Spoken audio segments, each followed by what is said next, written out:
अद्भुत है मनसा का ये रूप। अवश्य उसके पीछे कोई उद्देश्य छिपा है। नियति समय के अनुसार ही घटती है और व्यक्ति के उद्देश्य को पूर्ण करती है।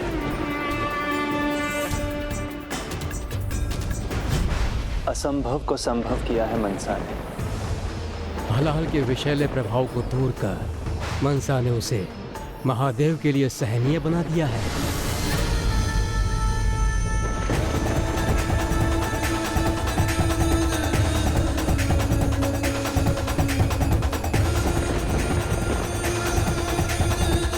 पुत्री? पुत्री मनसा, पुत्री मनसा, तुमने ये क्या किया? स्वयं को इतने कष्ट में क्यों डाला? पिताश्री, संतान कोई भी हो, उसका परम कर्तव्य और धर्म माता पिता का कष्ट दूर करना होता है। मुझे जो करना चाहिए था मैंने वही किया पिताश्री। मैंने अपना धर्म और कर्तव्य निभाया। कर्तव्यनिष्ठ संतान अपने माता पिता का मान बढ़ाती है, अपने सुखों का भी त्याग कर उनके जीवन के सभी दुख दूर करती है, उन्हें हर समय हर प्रकार के सुख देती है। ऐसी संतान प्रशंसा के ही नहीं अपितु वरदान की योग्य है। पुत्री मनसा, मैं तुम्हें वरदान देता हूँ कि तुम पर कभी भी किसी प्रकार के विष का कोई प्रभाव नहीं होगा, कि तुम पर कभी भी किसी प्रकार के विष का कोई प्रभाव नहीं होगा।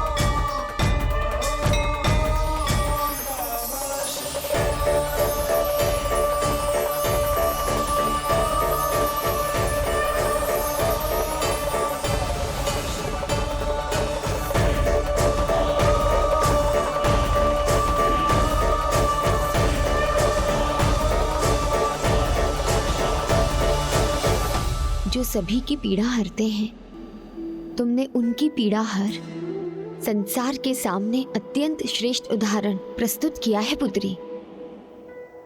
ऐसे विष को ग्रहण किया है आपने जिसे समस्त संसार में एकमात्र देवाधिदेव महादेव ही ग्रहण कर सके हैं। इसलिए आज से आप विषहरि के नाम से भी जानी जाएंगे। जिस पर आपकी कृपा दृष्टि होगी वो सभी प्रकार के विष के प्रभाव से मुक्त होगा। हे ब्रह्मदेव, हे श्री हरिनारायण, आपके वरदानों के लिए कोटि कोटि धन्यवाद। किंतु मैंने तो केवल अपना कर्तव्य निभाया है, जिसके लिए मैंने कोई भी वरदान पाने की अपेक्षा नहीं की थी। पुत्री, अपने पिता के प्रति ऐसा अपार प्रेम, ऐसी निष्ठा अत्यंत दुर्लभ है। निस्वार्थ भाव से अपना सर्वस्व, यहाँ तक कि अपने प्राणों को त्याग करने को तत्पर रहने वाली पुत्री तो सभी वरदानों के अधिकारी है,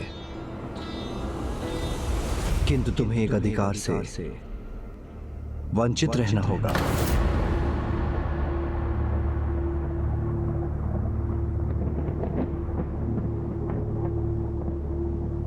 तुम्हें कैलाश में वास करने के अधिकार का त्याग करना होगा।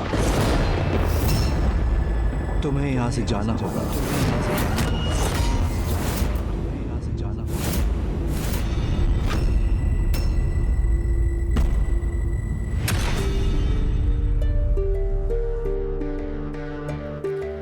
पुत्री मनसा को कैलाश से जाना होगा।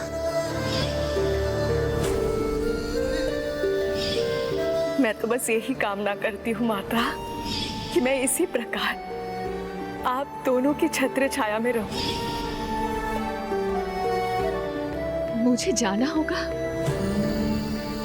किंतु क्यों पिताश्री?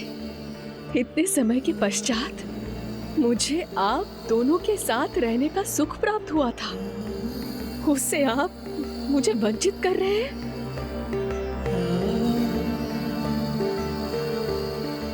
बताइए ना पिताश्री।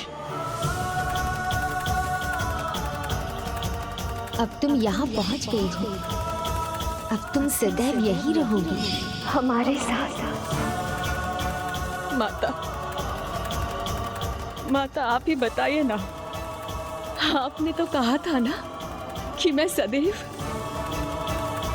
आप दोनों के छत्र छाया में रहूंगी।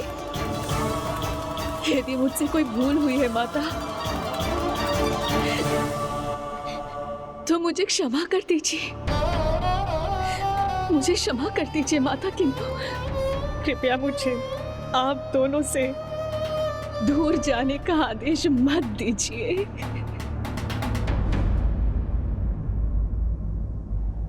नहीं पुत्री, अब तुम्हारा यहाँ रुकना असंभव है। तुम्हारा यहाँ से जाना ही तुम्हारी नियति है। किंतु माता, ये पिताश्री का कैसा न्याय था? जिस कार्य के लिए दीदी को वरदान मिले, सभी की सराहना की पात्र बनी वो, उसके परिणाम स्वरूप पिताश्री उन्हें ये कैसा दंड दे रहे थे? ऐसा क्या किया था उन्होंने? समय और संघर्ष के अनुसार शब्दों का अर्थ बदल जाता है पुत्र। उस समय स्वामी के वो शब्द मुझे भी शूल के समान चुभे थे। मुझे भी कुछ उचित नहीं लगा था, किंतु वो एक पिता है और संतान का उचित मार्गदर्शन पिता का परम धर्म होता है। तो स्वामी भी अपना धर्म निभा रहे थे। नहीं पुत्री, ना ही ये तुम्हारा दोष है, ना ही ये कोई दंड। हम ये जानते हैं कि पुत्री की निष्ठा और सेवा पुत्र से कहीं अधिक होती है। विवाह के उपरांत भी वो अपने माता पिता की कुशलता के लिए कामना करती ही रहती है, किंतु किसी भी माता पिता को अपनी संतान के उद्देश्य में बाधा नहीं बनना चाहिए। यदि तुम यहाँ रहोगी तो अपने उद्देश्य के प्रति जागरूक नहीं रह सकोगी। इसीलिए तुम्हें जाकर अपना तप पुनः आरंभ करना होगा, तभी तुम्हें तुम्हारे जीवन के अगले उद्देश्य का मार्ग दिखाई देगा। जिस प्रकार पिछली बार तुम्हारे तप के संपन्न होने के समय तुम्हारी भेंट मुझसे हुई थी, उसी प्रकार इस बार भी तुम्हारे किसी से भेंट का संयोग बनेगा, जो तुम्हारे जीवन के लिए अत्यंत महत्वपूर्ण होगा, विशेष होगा।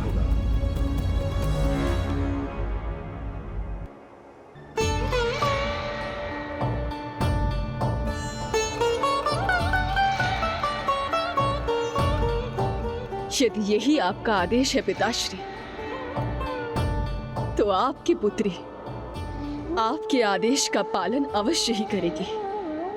मैं यहाँ से प्रस्थान कर पूर्ण निष्ठा के साथ अपना तप संपन्न करूंगी। पिताश्री, मुझ पर एक और कृपा करें। मैं किसका नाम लेके तप करूं? मुझे मार्गदर्शन दीजिए पिताश्री। पुत्री, मेरे आराध्य तो स्वयं श्री हरि नारायण हैं। मैं उनके तारक नाम राम का जाप करता हूँ। तुम उनके श्री कृष्ण नाम का जाप करो। उससे तुम्हारा कर्तव्य, तुम्हारा उद्देश्य और उसके लिए उचित कर्म तुम्हें स्पष्ट होते जाएंगे और तुम भली भांति अपने कर्तव्यों को निभाने का सामर्थ्य प्राप्त कर सकोगी। तुम्हारे तप के लिए मैं तुम्हें उचित मंत्र भी दूंगा, जिसे कल्पतरु कृष्ण मंत्र पुकारा जाएगा। ओम श्रीम ह्रीम क्लीम कृष्णाय नमः। अपने पिताश्री प्रभु महादेव से कल्पतरु कृष्ण मंत्र प्राप्त कर पुत्री मनसा ने तनिक भी विलंब नहीं किया। वो उसी क्षण अपने तप के लिए पुष्कर चली गई।